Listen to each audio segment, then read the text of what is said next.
زه د خپل علاقې د بونیر خبره درته کوم. ما ته زمونږ په علاقه کې یو سړي خبره کوله، وی مفتی صاحب زمونږ په دې کلي کې د شپږو اتو الکانو یو ټولګی دی،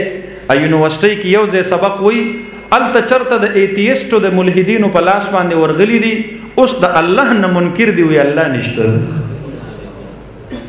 او ځان ته د فیسبوک په پروفایل باندې لیکلي دي مذهب نه انسانیت. وی مذهب ته هیڅ ضرورت نشته دی، دا قرآن او حدیث او د الله او د الله د رسول صلی الله علیه وسلم دا خبره دا اسی بوګس کاتی دی ډګوسلی دی،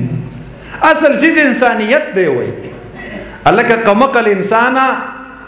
مذهب نہیں انسانیت فقرہ غلط دا، مذہب ہی انسانیت والا فقرہ ٹھیک دا. تا تا انسانیت چا خود لے دے خو اللہ و دے اللہ رسول صلی اللہ علیہ وسلم در تا خود لے دے،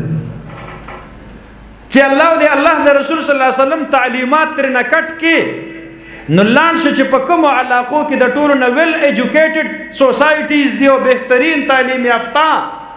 آگی سوسائٹوں کی اگورا التا دا پلار دا یاد دا پارا و دا احترام دا پارا دا کال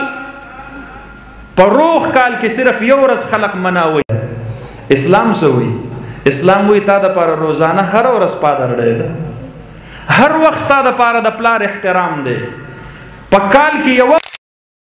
پخپل جون کی با ہر لمحہ و ہر گڑے و ہر لحظہ دا پلار و دا مور خدمت و احترام یاد ساتے. التا مذہب نشتا، التا انسانیت چرتا دے، دلتا مذہب دے الحمدللہ انسانیت دے امت تا جناب محمد الرسول اللہ صلی اللہ علیہ وسلم خود لے دے.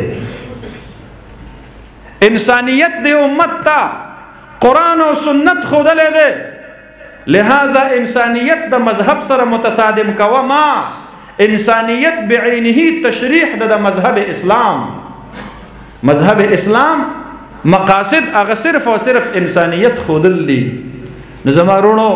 خپل اولاد د علماء سره اشنا کړي او دغه فتنو نه محفوظ کړي او بچ یې کړي، او دغه فتنو په لار کې کو نن شکر کاوت دي الحمدلله دا علماء کرام دي زمون په عقیدو شوک حمله اور کیږي دا علماء